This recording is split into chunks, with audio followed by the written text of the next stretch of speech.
राधा स्वामी, राधा स्वामी दयाल की दया, राधा स्वामी सहाय। सुख के माथे सिल पड़े जिसने भुलाया नाम को, बलिहारी वा दुख की जिसने जपाया नाम को।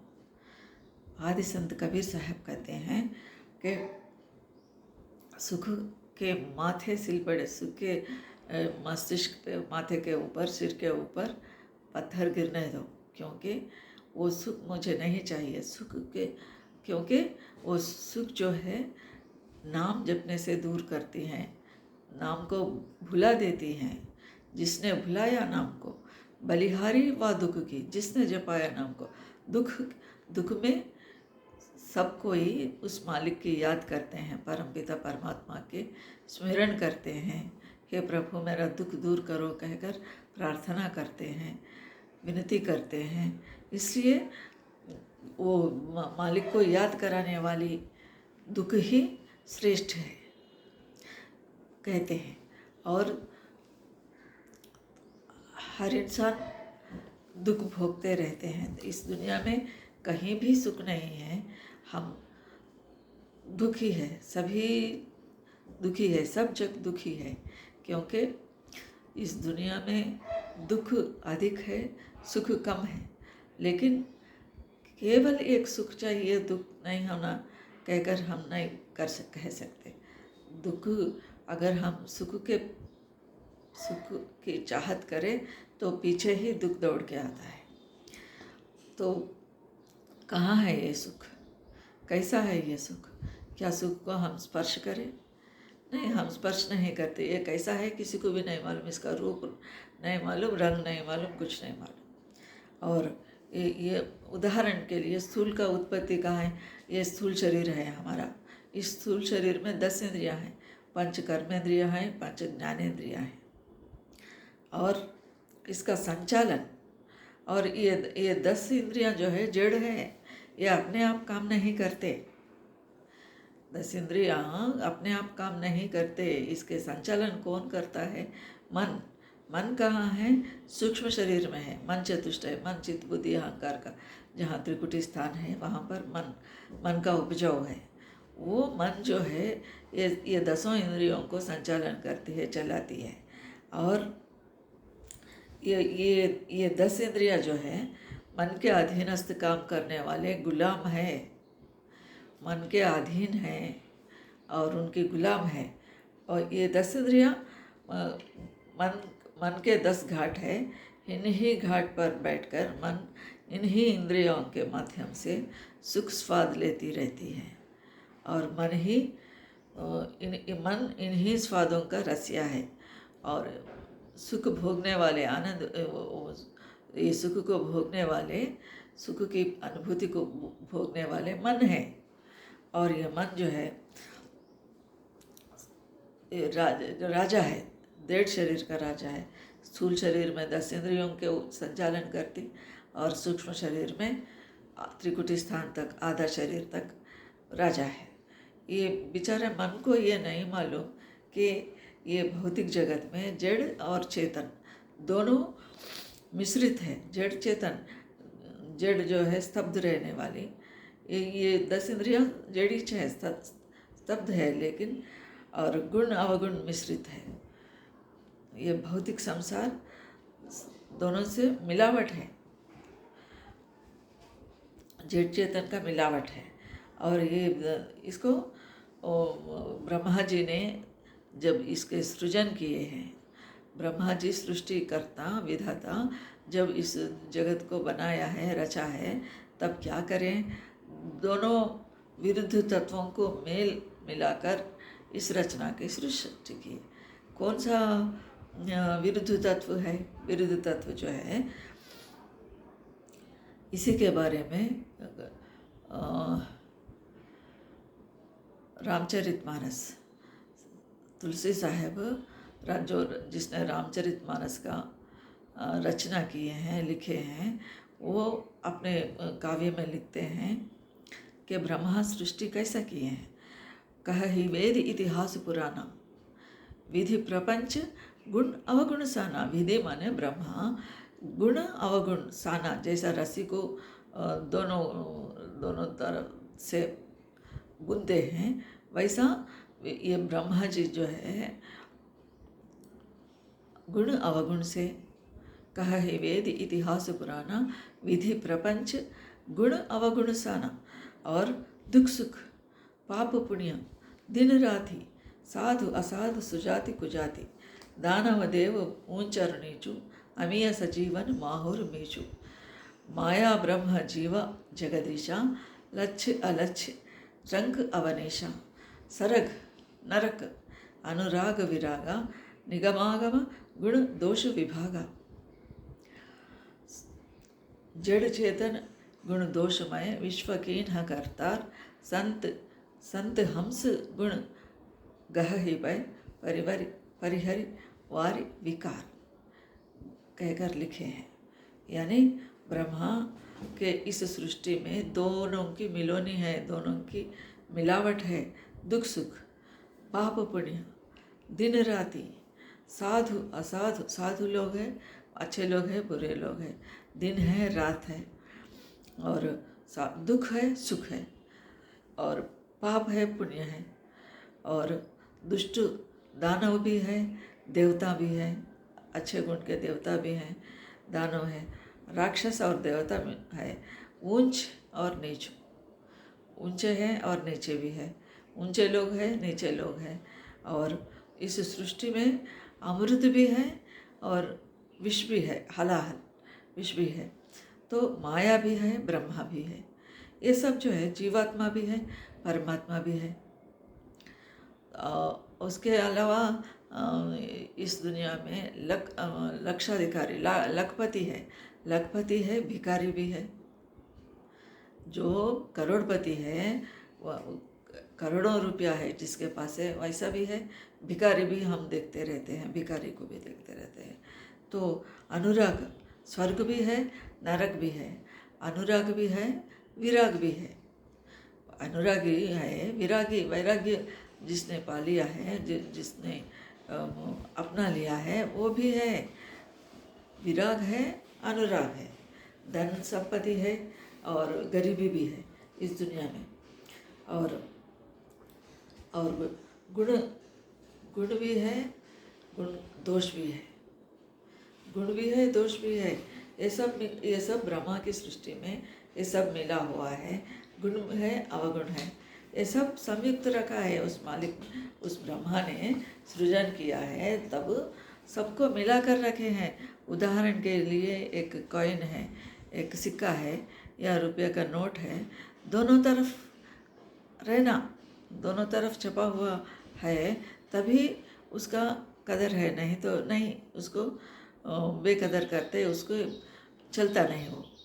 ऐसे ही इस सृष्टि में दुख और सुख दोनों को मिलाकर इस ब्रह्मा ने सृजन किया है। और हम क्या करते, इंसान हमेशा ये संत जन जो है, जड़ चेतन गुण दोषमय विश्व की न करतार संत हंस गुण कह ही पय परिहरि वारि विकार कह रहे हैं। आखिरी पंक्ति में क्या कह रहे हैं? जड़ चेतन गुण दोष में, जड़ और चेतन और गुण अवगुण, जड़ चेतन गुण दोष में, दोष भी और अच्छे गुण भी। विश्व की न करतार, वो करतार माने ब्रह्मा विधाता सृजन करते समय दोनों को मिलाकर सृष्टि की है मिलौनी। लेकिन हंस क्या करती है? दूध को ग्रहण करती है, दूध को लेती है, पानी को छोड़ देती है। उसी प्रकार संतजन, संत महात्मा जो भी है, साधु संत जो है, वो अच्छे लोगों, अच्छे गुणों को स्वीकार करते हैं और बुराई को छोड़ देते हैं। अच्छाई को स्वीकार करते हैं, बुराई को छोड़ देते हैं। जैसा हंस करती हैं, पानी दूध को लेती हैं, पानी को छोड़ देते हैं, ऐसे ही संतजन अच्छाई को लेते हैं, बुराई को छोड़ देते हैं, वर्जित करते हैं। और ये स्थूल शरीर अथवा माया लोक में आजीवन रहकर और सुख ही मिले दुख ना मिले, हम ऐसा सोचे तो कैसा हो सकता है? कैसा संभव है? यह नामुमकिन है, नहीं हो सकता। सुख, अगर हम सुख चाहे तो उसके पीछे ही दुख दौड़ के आती है। दुख का ज़्यादा है दुख इस दुनिया में सुख कम है, दुख अधिक है। इसलिए एक चाहे और एक नहीं चाहिए, ये नहीं हो सकता, नामुमकिन है। इस और ये सुख दुख पाप पुण्य दिन राति साधु असाध सुजाति कुजाति ये सब मिलौनी है और ये माया का गुण है।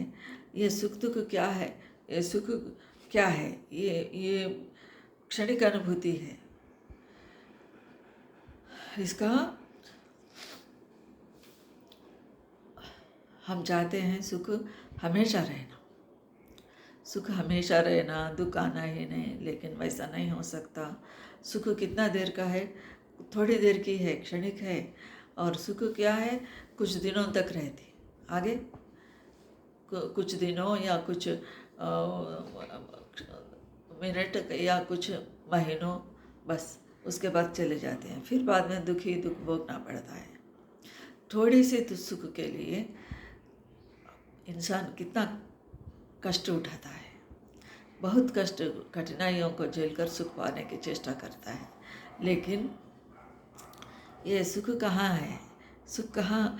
अब उदाहरण के लिए हम भोजन करते हैं, चावल गेहूँ या दाल या सब्जी तरकारी, ये सब जो है कहाँ उत्पत्ति होती है, ज़मीन पे, भूमि में ये सब उत्पन्न होते हैं। और हम क्या है, सभी चीज़ों को उपयोग करते हैं। ये चाकू है, घड़ी है या और बर्तन है, ये सब फैक्ट्री में तैयार होते, कर्मागार में तैयार होते, फैक्ट्री में तैयार होते। क्या फिर सुख कहाँ उत्पत्ति होती है, सुख कहाँ मिलती है हमको? सुख क्या है, सुख का फैक्ट्री कहाँ है? नहीं, सुख जो है मन का अनुकूल अनुभूति का नाम ही सुख है। जो मन को अच्छा लगता वो सुख है, जो मन को इसका विपरीत, जो मन को दुखी करता है, मन को अच्छा नहीं लगता, वो दुख है। ये सुख दुख कहाँ उत्पन्न होता है इसका? और सोना चांदी ये सब क्या है, सोना चांदी तरकारी और फूल फल, खाद्य पदार्थ, जो भी चावल है, आटा है, सॉरी चावल है, गेहूँ है, ज्वारी है, दाल है, ये सब ज़मीन में पैदा होती। लेकिन ये कारखाना और कुछ चीज़ें कारखाना में, फैक्ट्रियों में बनने की चीज़ है। हम रोज़ जो भी चीज़ों को उपयोग करते हैं वैसे कारखाने में तो भी उत्पन्न होती है या ज़मीन पर। और सुख मन का अनुभूति है, बस मन अगर खुश हो गया तो सुख है, मन को दुख हुआ तो ये दुख है, मन को जो अच्छा नहीं लगता वो दुख है। इसलिए और सुख क्या है, मन की एक स्थिति है, एक अवस्था है और मन की दशा है, हालत। और ये उत्पत्ति माया से हुआ है, सुख का उत्पत्ति माया से हुआ है। सुख मायावी अंश है, ईश्वरीय अंश नहीं है। इसलिए ईश्वरीय अंश, अगर ये ईश्वरीय अंश होता तो हमेशा रहता, लेकिन मायावी अंश होने के कारण ये क्षणिक है, क्षणभंगुर है। और सुख को अपने कोई हैसियत नहीं, ये सुख की प्रकृति क्षणिक है। और सुख को भोगने वाला मन है, सुख का अनुभूति को पाने वाला मन है। और सुख के किस चीज़ हमको हासिल हुई, किस चीज़ मिल गया तो मन खुश होता है।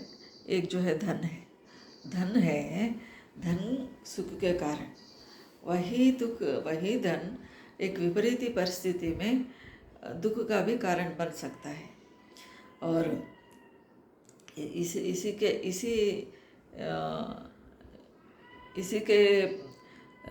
इसी प्रकार दुनिया में क्या है और क्या है, सारे रिश्ते नाते, माँ है, बाप है और भाई है, बहन है, या बंधु है, मित्र है, सगे संबंधी, सबका यही हाल है, सबका स्थिति यही हाल है।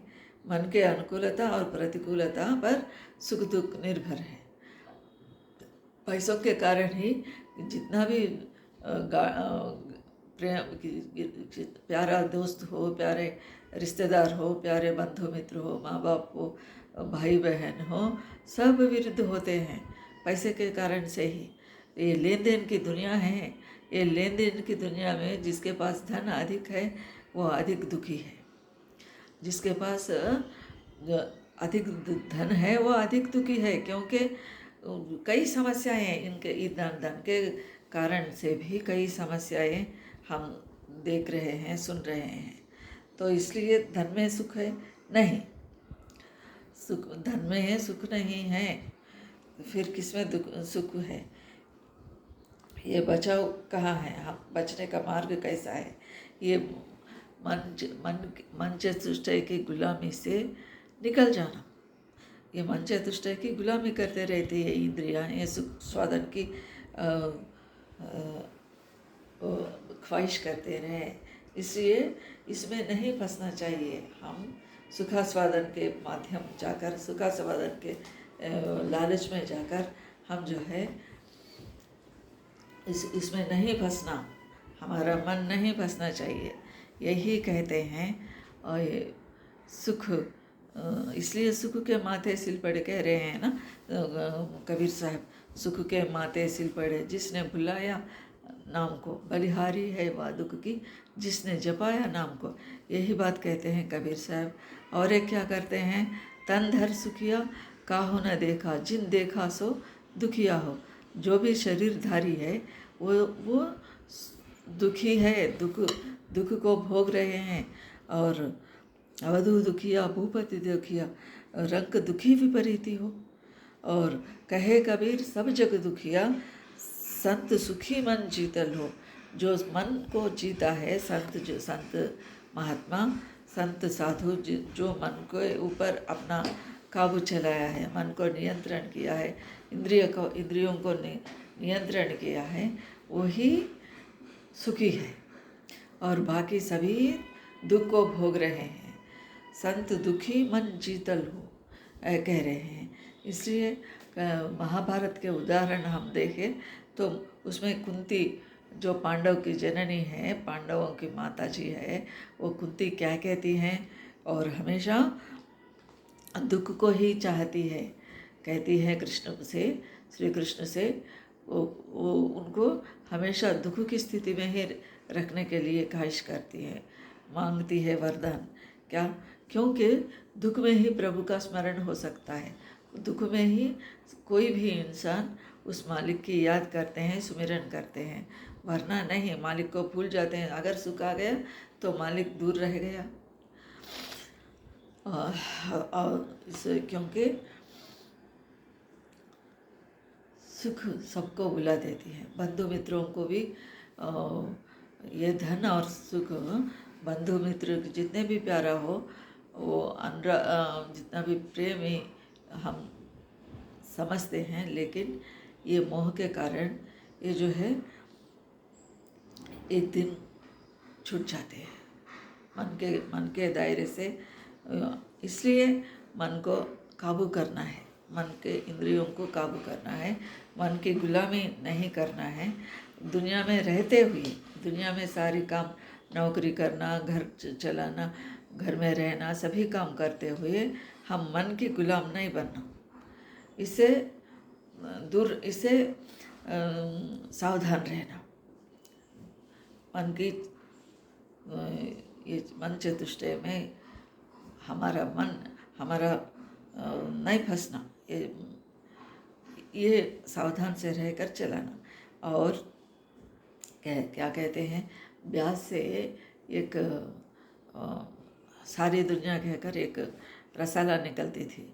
उसमें बाबा सावन सिंह जी महाराज कहते हैं, सावन सिंह जी महाराज बोलते हैं, सुनो मेरे दुखड़े बोलकर, सुनो मेरे दुखड़े कहकर संबोधित करते हैं अपने सत्संगियों को।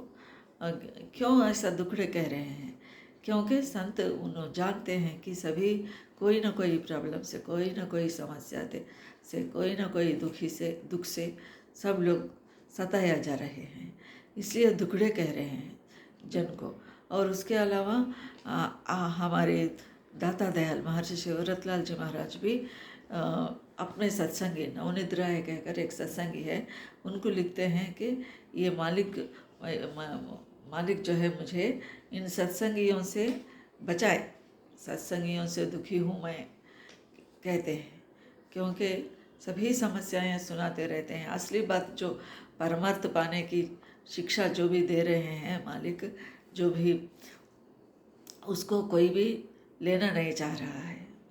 क्या कह सब दुनियावी चीज़ों को मांग रहे हैं, कोई संतान को मांगते हैं, कोई धन को मांगते हैं, कोई बीमारी से दूर करने के लिए मांगते हैं, लेकिन वो मालिक के कुल के मकान को मैं कैसा जाऊँ, कैसा पाऊँ, कैसा शांति पाऊँ, कैसा आनंद मंगल स्थान को जाऊँ, ये कोई नहीं सोचता।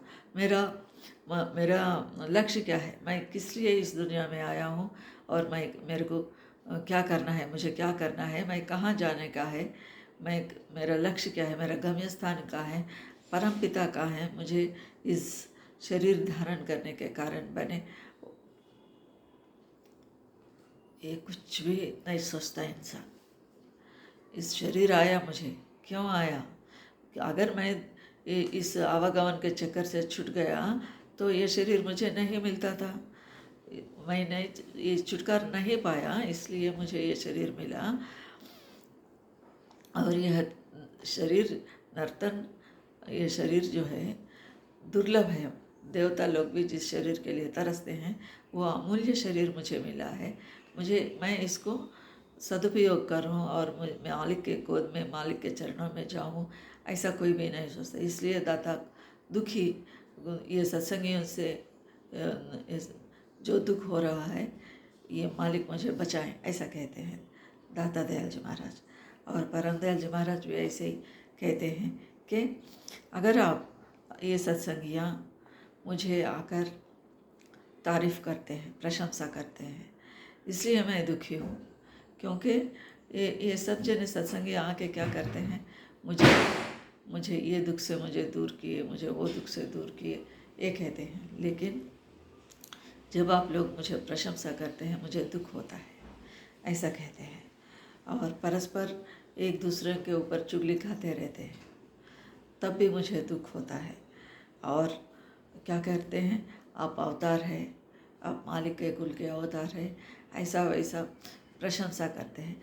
निंदा और प्रशंसा, चुगली खाना, ये सब मेरे दुख के कारण है, कह रहे हैं, कहते हैं परम दयाल जी महाराज। तो हमारे दुखों के कारण क्या है? कर्म ही है। हम जो कर्म किए हैं उसका ही फल भोगते हैं। कर्म के चक्कर से बाहर होना या कर्म के फल से बिना भोगे रहना, ऐसा नामुमकिन है, नहीं हो सकता। कर्म का फल से कोई भी बच नहीं सकते। कोई कितने भी गुरु आने दो, कितने भी गुरु देवता संत साधु, हम किसी के भी शरण में गए, फिर भी हम जो है कर्म का फल भोगना ही है। हमारे बजाय और दूसरे हमारा कर्म का फल नहीं भोगते, क्योंकि ये मन में तरह तरह के ख्याल आते रहते हैं, उसके मुनासिब हम काम करते हैं, कर्म करते हैं। अगर वो अच्छा कर्म है, ठीक है, तो अच्छा फल ही मिलेगा। बुरे कर्म है, बुरे ख्याल आए तो बुरा फल मिलेगा। इसका हमारे तरफ से दूसरे कोई नहीं भोगते हैं, हम ही भोगना है। अगर पैसा वाले क्या समझना कि मेरे बजाय मेरा नौकर ये हमारा कर्म का फल भोगेगा, ऐसा नहीं हो सकता। मालिक के सृजन में ऐसा नहीं हो सकता। ऐसा कभी भी एक के बजाय दूसरे कर्म भोगना ये नहीं। जिसने कर्म किया वही भोगना है। इससे कबीर साहब थे, कर्म गति टारे नाही टरे, कर्म गति। और इसको कोई भी हटा नहीं सकते, कोई भी बचा नहीं सकते। कर्म की गति को कोई भी रोक नहीं सकते, भोगना ही पड़ता है। और क्या है, इस दुनिया में सुख नहीं है, ये दुख ही दुख है कहकर किसको भी ज्ञान हो गया है, उसी के लिए संत मत है या राधा स्वामी मत है। सुख दुख से हम बचना चाहते हैं। अगर कोई इंसान सुख दुख से बचना चाहते हैं और अपने आप को बचाना चाहते हैं, उन लोगों के लिए ही संत मत है, उन लोगों के लिए ही राधा स्वामी मत है, बाकी के लिए नहीं। जो दुनिया चाहते हैं यही आएंगे सुख दुख में रहते हैं, तो इन लोगों के लिए नहीं है। इस दुनिया में सुख नहीं है। मैं मेरे मकान चले जाऊँ, मेरा मालिक के शरण में चले जाऊँ कहकर जो विरक्त होते हैं, वह विराग भाव से रहते हैं, उन लोगों के लिए ही संत मत है। क्या सोचना इंसान, हम इस दुनिया में कभी कई जन्मों से आ रहे हैं, जा रहे हैं, आ रहे हैं, जा रहे हैं, लेकिन ये कितने दिन, ये मुसीबत कितने दिन कहकर सोचना है। वैसा जो सोचता है उन्हीं के लिए संत मत है। और एक बाढ़ आता है या भूकंप आता है, भूचलन होता है, भूकंप आता है, या पानी का बड़ा बाढ़ आता है, या लगातार पानी बरसते रहते हैं, घर उजड़ जाता है, कई होते हैं। और इस कष्टों को देखकर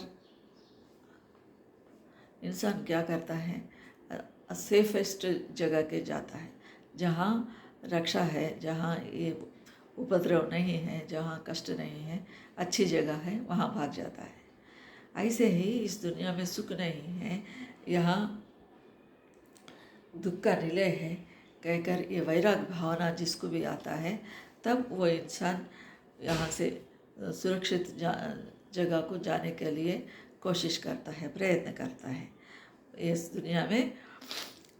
और शारीरिक मानसिक दुख कभी जो भी होता है, तब सूरत विचलित होती है, दुख पाती है। सूरत जो है विचलित होकर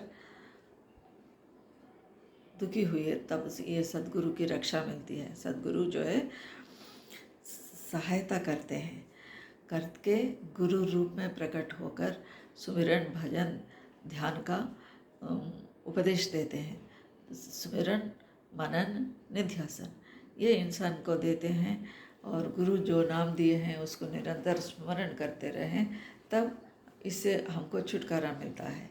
ये सुख दुख से छुटकारा मिलता है। मन जो है हमारा ये इंद्रिय कंट्रोल होने का मुमकिन है, हो सकता है, साध्य हो सकता है, वरना नहीं। इंसान हम क्या समझना, मैं शरीर नहीं हूँ, मैं मन नहीं हूँ, ये कहकर ये सत्संग में गुरु ज्ञान देते हैं। ये ज्ञान कौन देते हैं, मैं इंसान नहीं, मैं शरीर नहीं हूँ, मैं मन नहीं हूँ। ऐसा भाव कब आता है, जब हम गुरु के सत्संग में जाते हैं, गुरु के सत्संग को ध्यानपूर्वक सुनते हैं, उसके मनन करते हैं, उसके अमल करने की चेष्टा करते हैं, तब ये सुख दुख चले जाते हैं। तब तक ये सुख दुख नहीं जाते हैं। फिर अगर बच्चा कोई गलती काम करा तो माँ दंड देती है, माँ मारती है, लेकिन वही माँ दूसरे मारे तो सहन नहीं करती। ऐसे ही इस क्यों सहन नहीं करती, ये बच्चे के ऊपर प्रेम है। ऐसा ही इस काल के देश में दुख सुख भोगना ज़रूरी है। ये सुख दुख भोगते हैं, सुख दुख भोगने वाला इंसान सुख दुख भोगना चाहे तो भी नहीं चाहे तो भी ये ज़रूरी है। तो क्या करना है इस दुनिया में, क्या करना है, फिर हम जो है विराग भावना मन में जगाना है। कैसा विराग भावना, सत्संग से ही होता है। ये काल के देश में ये विमुक्त होना, चले जाना, ये नहीं हो सकता। केवल सद्गुरु के माध्यम से, सद्गुरु के शरण में हम जाने से, सद्गुरु के सत्संग सुनने से, उनसे नाम पाकर, नाम लेकर, नामदान लेकर और उसको निरंतर स्मरण करना, ध्यान करना, भजन करना, तभी हमारा बेड़ा पार हो सकता है। तब तक ये आवागमन का चक्कर छूटता ही नहीं और सुख पाते ही नहीं। कबीर साहब वही बात कह रहे हैं, तन धरु सुखिया काहू न देखा, जिन देखा सो दुखिया हो। आखिरी कड़ी में क्या कह रहे हैं साहब, कहे कबीर सब जग दुखिया, संत सुखी मन जीतल हो। संत सुखी मन, इस मन को जीतने के लिए ही उपदेश दे रहे हैं। ये संत सुखी है, क्यों? मन को जीत लिया है, वही उपदेश हमें दे रहे हैं। हम भी मन के ऊपर कंट्रोल करने के लिए, मन को जीतने के लिए तालीम दे रहे हैं, शिक्षा दे रहे हैं आदि संत कबीर साहब। हम भी उसके लिए प्रयत्न करेंगे। राधा स्वामी।